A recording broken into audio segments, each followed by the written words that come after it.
Kung Fu is a way of life for many Chinese people. It provides entertainment, exercise, and religion. For some, it also provides a living.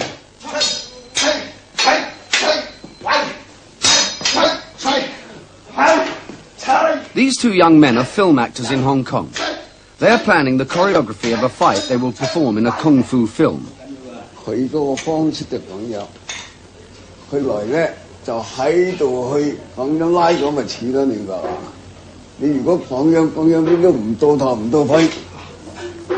Their teacher, Master Chan, supervises to make certain that in their search for excitement, they remember the strict tradition of the art.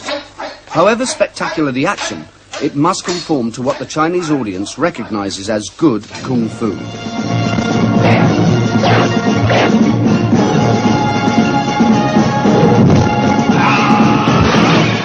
The use of fighting techniques as entertainment has always been part of the tradition of Kung Fu. The spectacular battles of the Chinese opera made an easy transition into the Kung Fu films for which the Hong Kong cinema is famous.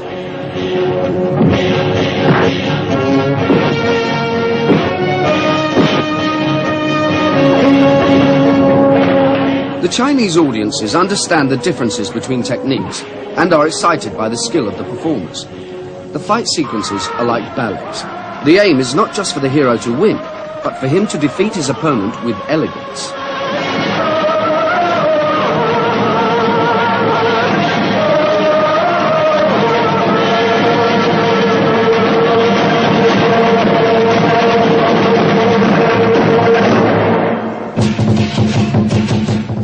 Only Kung Fu students may perform the lion dance.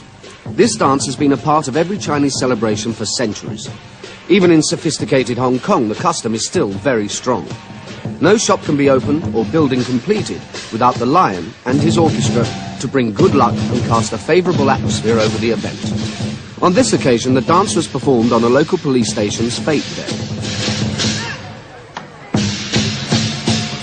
The lion is cautious, suspicious of the crowds. It has to feel safe before it can eat an offering of green food, usually a lettuce.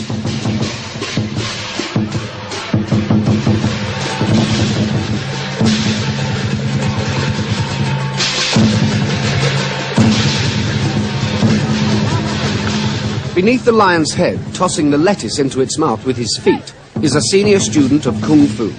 He is the leading performer of the dance in his master's Kung Fu school.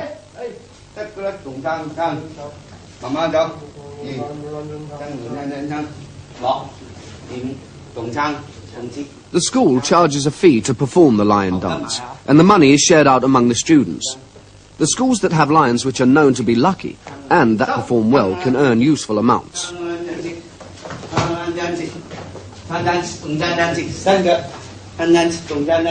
The reputation of the master of a Kung Fu school depends partly on the quality of his students' lion dance. It's the custom for masters to delegate much of the teaching to the senior students, but Master Chan enjoys involving himself in it.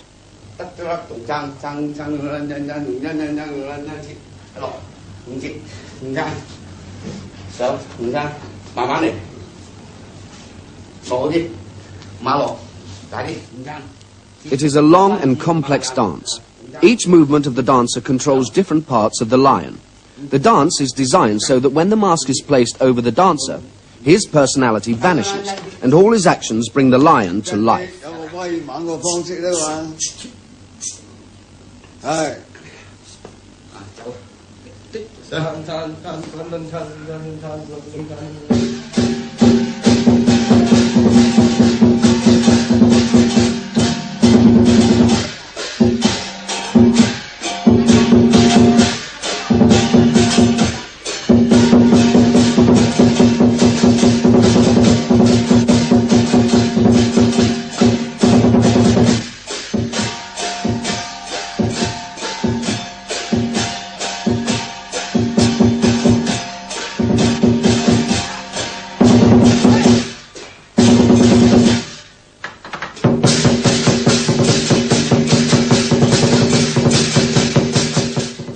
Although Kung Fu appears to be fundamentally a Chinese activity, there is an important Indian aspect to it.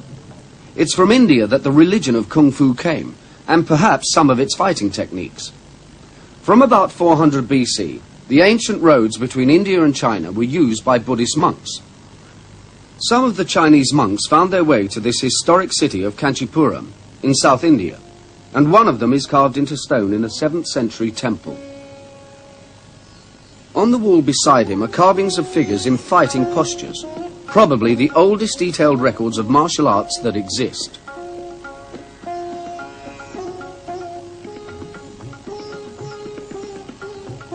The kings of Kanchipuram held the Chinese monks in high honor, and a 6th century king built a line of pagodas in front of this temple as a memorial to a Chinese monk who was his friend.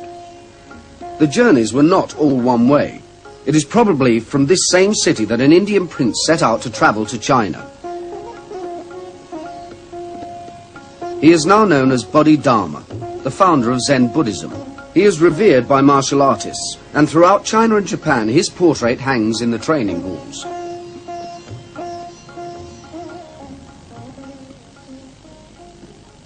The legends say that he traveled by sea and land into the heart of China, to a Buddhist temple built in a huge valley under the mountain that the Chinese think is at the center of their country. Shaolin Temple is now mostly ruined, but it does contain large frescoes painted in the 18th century that give an idealized picture of Chinese and Indian monks practicing martial arts together. Bodhidharma is given the credit for encouraging the monks to learn martial arts. He thought that in their untrained state they were unhealthy and lacked the strength to meditate. However it came about, there is no doubt that this mixture of fighting and Buddhism is of major importance in the martial arts today. Then, as now, men learnt destructive fighting skills balanced by the peaceful morality of Buddhism.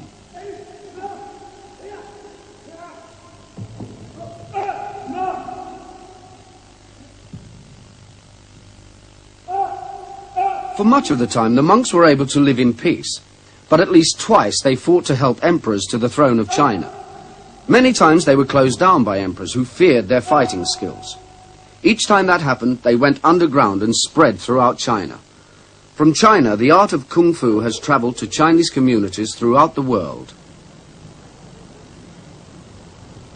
The techniques are still practiced in mainland China to a high standard. However, it's in the Chinese communities outside the mainland, like Hong Kong, that the full range of traditional activities still exist.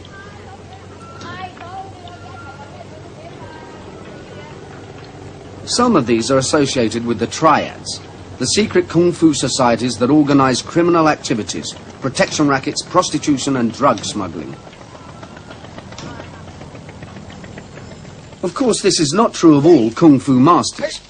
Master Chan is an upright member of the Chinese community, highly respected for his charitable activities. He hasn't missed a Rotary Club meeting for 20 years.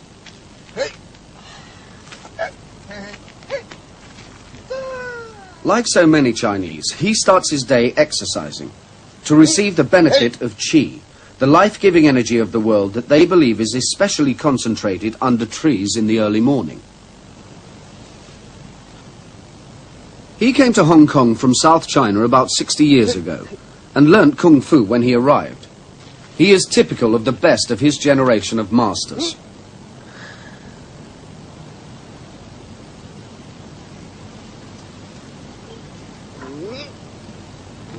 He starts his day at about 5, always exercising in the same place. He returns to his surgery and opens for business at about 6. There are always likely to be patients who damage themselves during the night and who need repairing before they go to work. The shops around him don't open until about 10.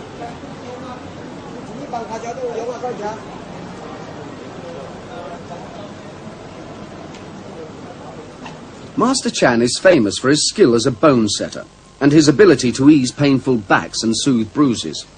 His surgery is a typical Chinese room, cluttered with the souvenirs of a lifetime.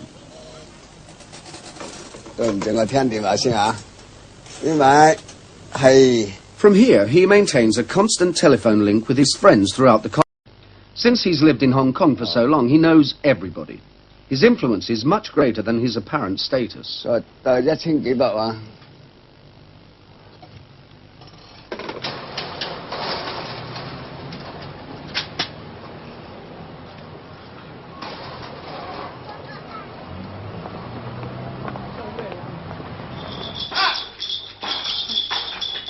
The training hall of his school is beside his surgery.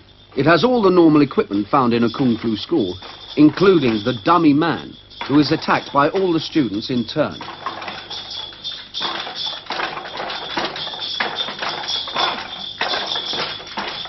This is the school's most senior student of kung fu, who also works as an assistant with the patients. So he's studying the complete tradition. As well as him, there are always several non-fighting students working with Master Chan to learn medicine. 係咪跌甩咗嗰個臼成個角走出嚟啊！走出嚟啊！係，好彩而家上翻咧，現在都比較好啲啦。甩出嚟嗰陣時係咪你同佢套翻上去啊？我同佢。佢揈下揈下咁嚟咯喎。係啊，成個飆出嚟啊！好危，睇見好肉酸啊！係嘛？綁住而家唔得㗎，而家就。 Chinese people are always anxious about the after effects of even minor bruises and sprains. They believe that if such injuries are left untreated, they would cause worse trouble in the future. Master Chan's medical techniques are those of traditional Chinese medicine. He uses warm poultices and oils made from about 50 ingredients. Several large businesses and banks retain him to look after their staff.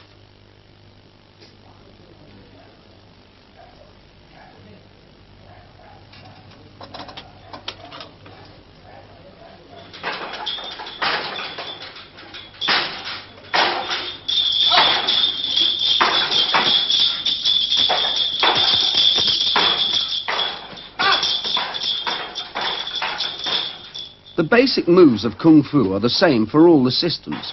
But one of the problems of studying the art is the proliferation of different styles. There are several hundred named schools known to exist. Master Chan belongs to the Hung Gar school, the style that teaches the traditionally elaborate techniques.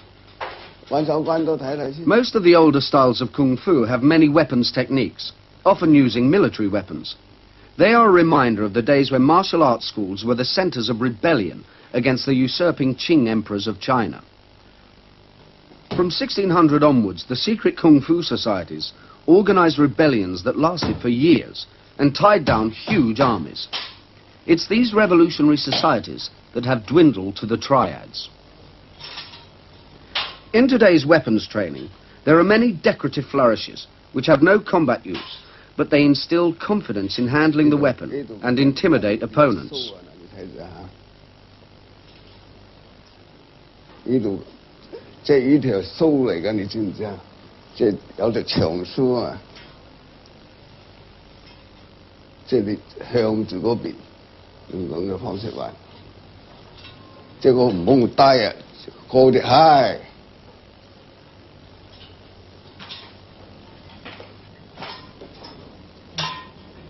The exercises are not all decoration.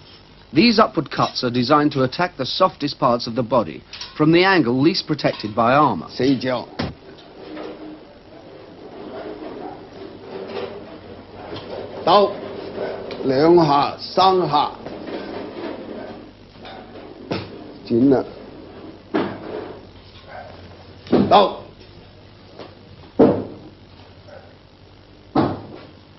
Master Chan feels that Kung Fu is bound to lose students to the more organized fighting arts, and that the traditional ways of teaching are inadequate for the modern world. 景山，以前嗰個師傅咧，就正所謂話頭，仲大過父母啊！嗰啲徒弟咧，只有聽師傅話屌就屌，父母話都冇聽。 咁啊，所以咧就教嘢嘅時間咧就變咗啊，個師傅咧就冇咁困擾，即係可以話喂嗱，你要練啊，紮馬紮1個鐘頭，唔做得偷懶咁。咁係最近咧，嗰啲師傅咧就唔係師傅，叫做教練 coach。個理由點咧？佢認為我家學嘢咧就學你嘅。 我俾銀紙你，你就要教翻嗰手套嚟俾我，就唔係話尊師重道咧，冇教時咁緊要。一錘一腳， Traditional Chinese teaching is very informal. Students wander in and out of the training hall and practice as they will. The master instructs when he feels like it, or leaves it to the students to train one another. Master Chan teaches much more than many masters.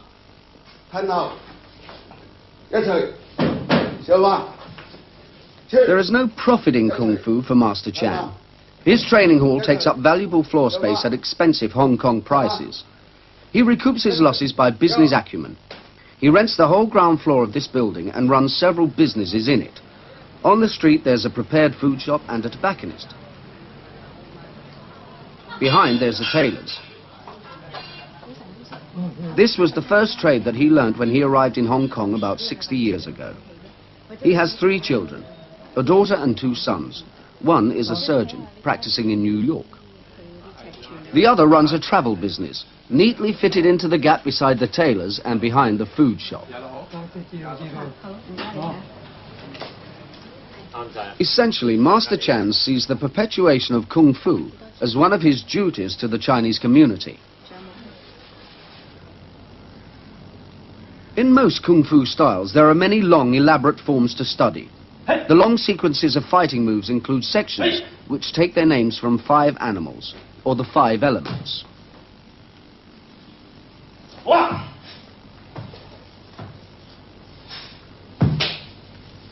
These long set forms are a point of dispute amongst those who study Kung Fu. The critics say that they are more of a dance than a preparation for fighting. Those who believe in them say that they teach concentration and stamina, and above all that these forms contain the spirit of Kung Fu. It is a hard external art, the opposite of the soft internal arts like Tai Chi. In Kung Fu, the energy comes from the tension that is held in the chest muscles. In Chinese terms, the body's Qi is raised from the stomach to the chest.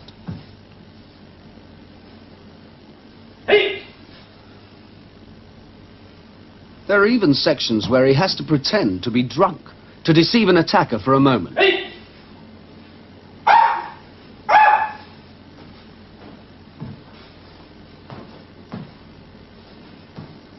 First, 有首叫做虎鶴相連。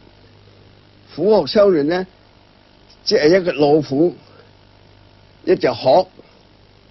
咁佢老虎係點樣呈現呢？因為佢啊兇猛嘅，所以佢走呢就好利嘅。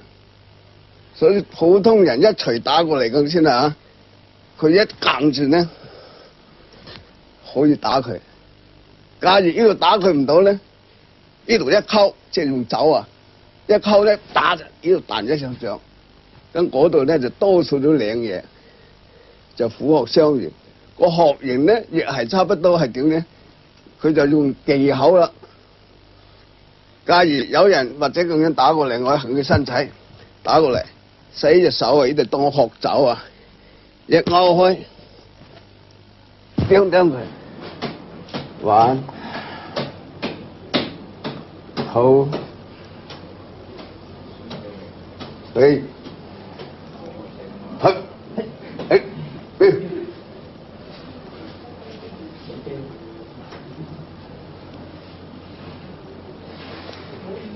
Yeah. 就龍、蛇、虎、豹、鶴，金、木、水、火、土，就叫做殺形。龍形咧，佢就要堅硬嘅，即係。 嘿，嘿，嘿，哇，嘿，嘿，嘿嘿嘿，嘿，哇，嘿嘿嘿嘿，嘿。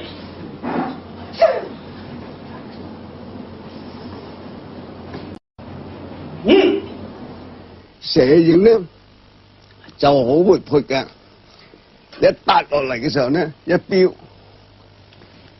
即係搶眼，多數咧就挖眼珠嘅，就蛇形。龍蛇虎咧即係等於頭先我講相互走啊，豹咧就兇猛嘅喎，唔使插錘啊，即係用嗰度插炮錘咧，就係即係仲兇猛過嗰個虎形。學咧即係等於虎學完咧，跨錘，掌一錘，叫跳，係嘛？跳，係嘛？腳腿拳分埋咗啦，笑嗎？一錘，腳，點解？扎實起嚟嘅。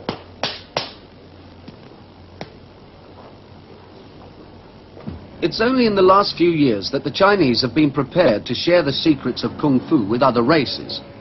Chinese masters are opening training halls outside the Chinese areas of cities and welcoming students rather than reacting suspiciously to inquiries from outsiders.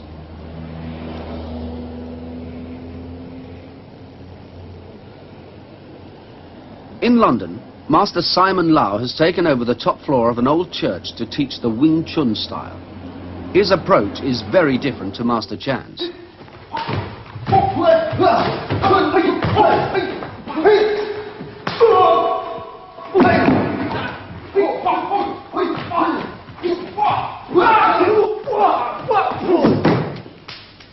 There is no doubt that Wing Chun is focused on training fighters.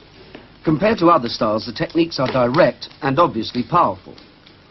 Master Lau has only recently opened his school. None of the students shown here has had more than 1 year's training.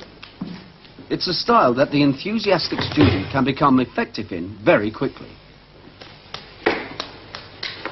Wing Chun originated in southern China, but it has been developed over the last century in the narrow alleys and back streets of Hong Kong. Its techniques concentrate on lightning-fast bursts of close-quarters combat. Wing Chun is a very gentle art. It looks like very gentle art. It doesn't look like powerful art, but the power is internal power, more or less like soft and hard mix them together. Soft power and hard power mixed together. And you don't have to like a 6'5" or 6 foot and have the physical big build to learn the hard style as such. So even a slim build or medium build, as soon as you've got a mind to put into it. Because Wing Chun is mainly come to the skill and technique to overcome the power.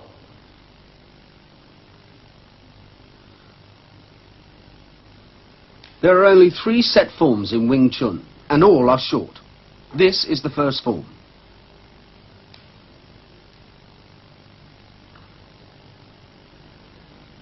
Its purpose is control, and in this form the exercise develops the ability to move one side of the body independently of the other.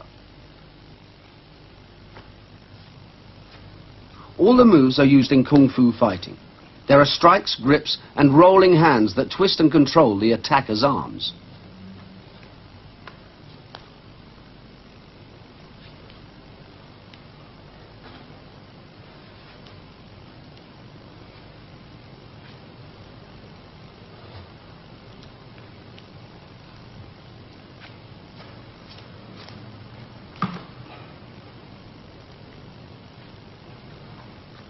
Whenever you learn martial art, you must know how to polish your weapon as such.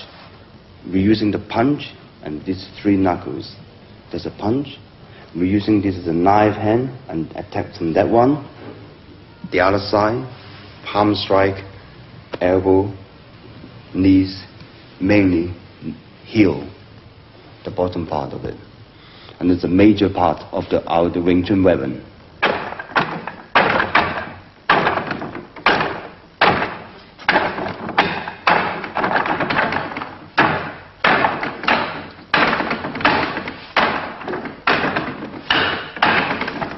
Using the dummy man allows all the techniques to be used strongly.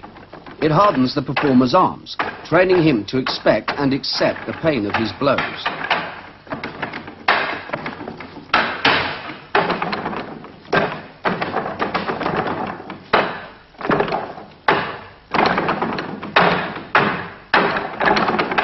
From the art will be transform your character, your personality. If you're a lazy one, you're the sneaky one, and you're the coward one. Whatever is good, all from the art you will transform your own personality and your character from it. And that would be one point. And the second point, you know exactly where you are. Then you know how far. If you've been defeated, you know you're not there. You know if you'll be defeated in the club, you will be got hit in the street. 1, 2, 3, 4. The essence of Wing 5. Chun is speed. Double punches are flung out almost simultaneously, and the students are taught to keep their hands relaxed and unclenched for all but the moment of contact. A little bit faster. 3, 4, 5, 6, 7, 8, 9, 10. 1, 2, 3, 4, 5, 6, 7, 8, 9, 10. Let it go. Oh, faster, yeah? Try once again. 1, 2, 3, 4, 5, 6, 7, 8, 9, 10. 1, 2, 3, 4, 5, 6, 7, 8, 9, 10. When you turn, make sure the punch go with the turning together, yeah?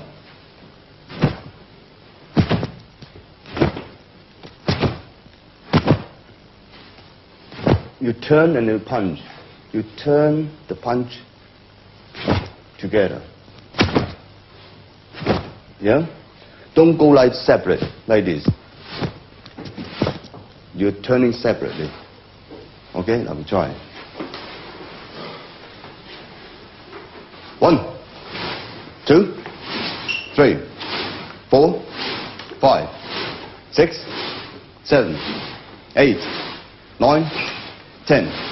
1, 2, 3, 4, 5, 6, 7, 8, 9, 10. During the club, practicing in the club, more violent they take, more violent they're going to act. Only physically violence, not mentally. The physically got to be aggressive, but mentally got to be controlled. You see? So that will be totally different thing altogether. From the beginning, the student might have temper. That means they're mentally out of control. That means they have temper, they're very aggressive-minded, and yet their physical ability is not up to the standard of what their mind want to do. Until they take the punch, until they got a hit somewhere, if they are the person who really want to learn self-defense as such. And then eventually they get up to that standard. When they're good at it, their mentally will be cooled down, because they know how confident they can handle people, but their physical got to be extremely aggressive. And yet they know exactly what they're doing. That's better. Back. Elbows in. Back. Elbows in. In. In. Mustn't relax. Guard a bit more high than that. Mustn't let it loose. Yeah? Back. Head mustn't bend forward. Forward. The way they move is very limited. Like the rolling hand, the hand they roll back, the way they move, it is the method to fight. They only practice those movements. The muscle used to those movements is for fighting. Really, it's not for sort of a competition or anything like that. And then from time to time they build it out. It is a muscle contracting and relax, contract and relax, and contract and relax. And eventually they get the hidden power, which is you don't have a big build and you don't make a big move to develop the skill. 1, 2, 3, 4, 5, 6, 7, 8, 9, 10. Okay. The movement when you're going to rolling the hand there got to be a bit more on the side. not straightforward when you're pulling forward, yeah? When your opponent, the distance is too close of it, you don't have to move forward to attack. 1, 2,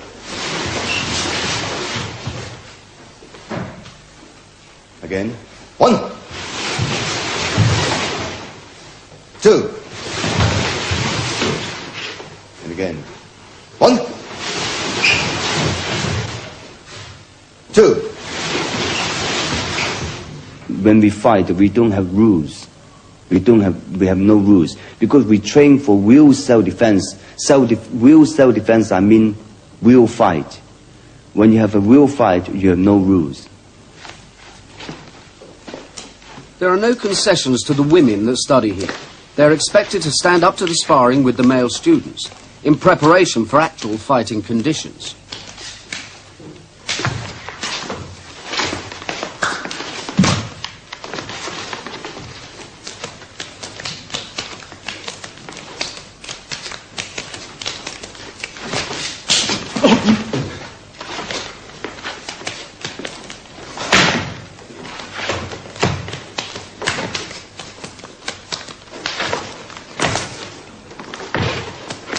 Wing Chun was the kung fu style that Bruce Lee started to learn when he was 13. He was in Hong Kong then. His full development as a master was after he moved to California.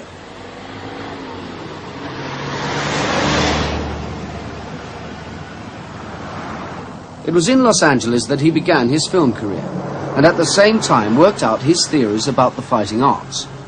He taught many people, but he shared his deepest thoughts with very few. One man who worked closely with him still teaches Bruce Lee's approach to fighting in his Los Angeles gymnasium. Bruce Lee called his system Jeet Kune Do, the way of the intercepting fist. Although he was a film star, he was a creative master, one of the men who have kept the fighting arts developing throughout the centuries. Those men who worked closely with him consider that he was a genius. He made Dan Inosanto think again about all that he had been taught about the fighting arts. Dan Inosanto doesn't teach Bruce Lee's revolutionary theories to everybody. What he looks for in a student is quick thinking and an openness, a flexibility of mind. 8, 9, 10. Okay, just only going to do one set on the right, one side on the left, okay? Right hand push-up, ready, begin. On the football field.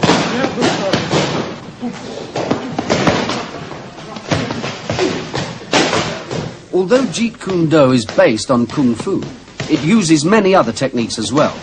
It even incorporates Western boxing into the Eastern fighting arts. The students are taught to fight ferociously, and yet to be sensitive to their opponent.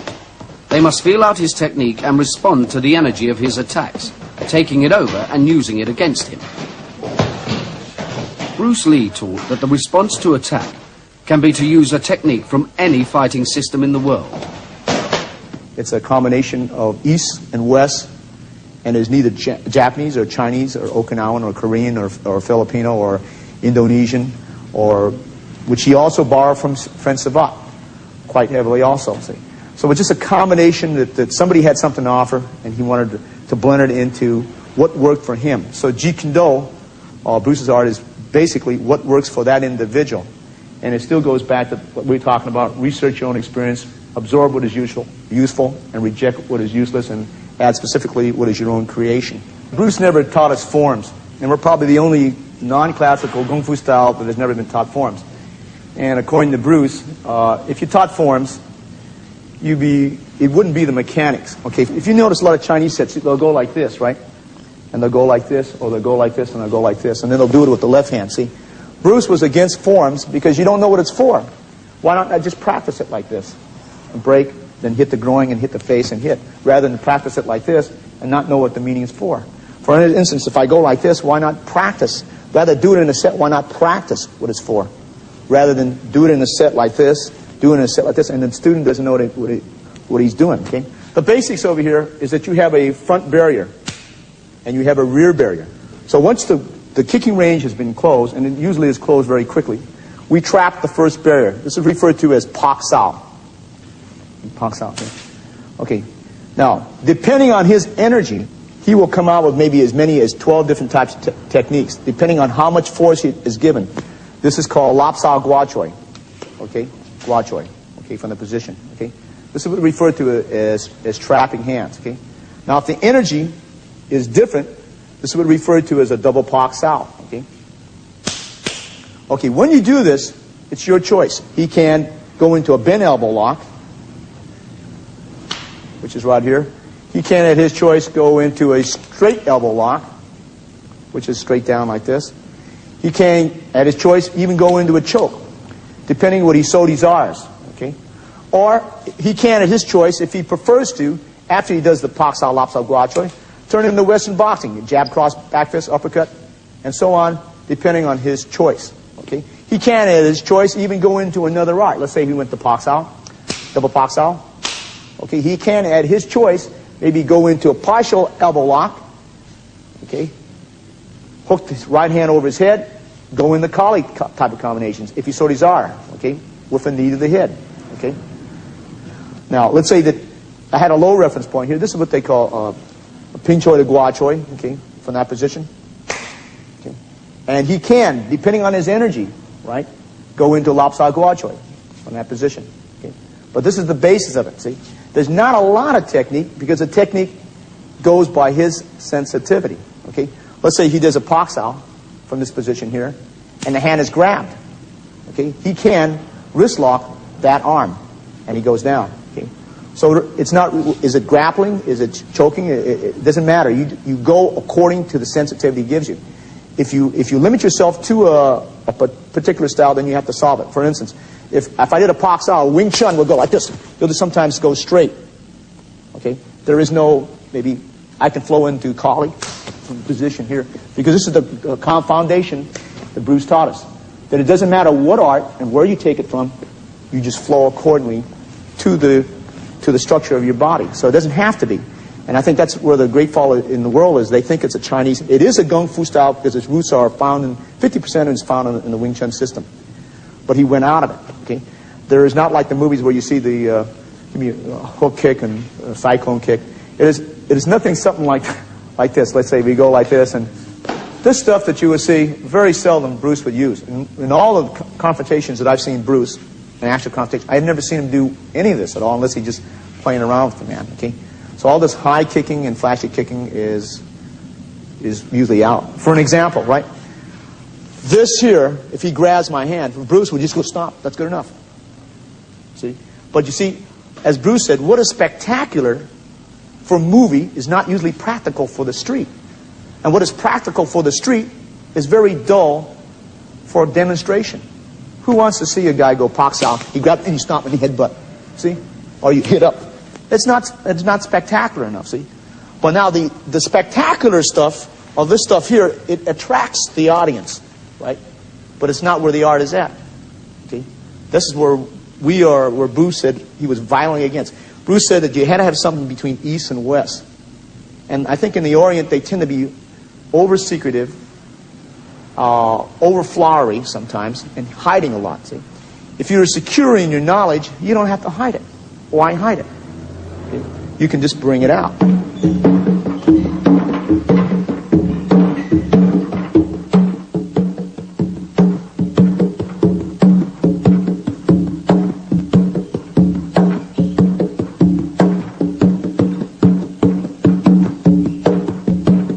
And the eighth and final way of the warrior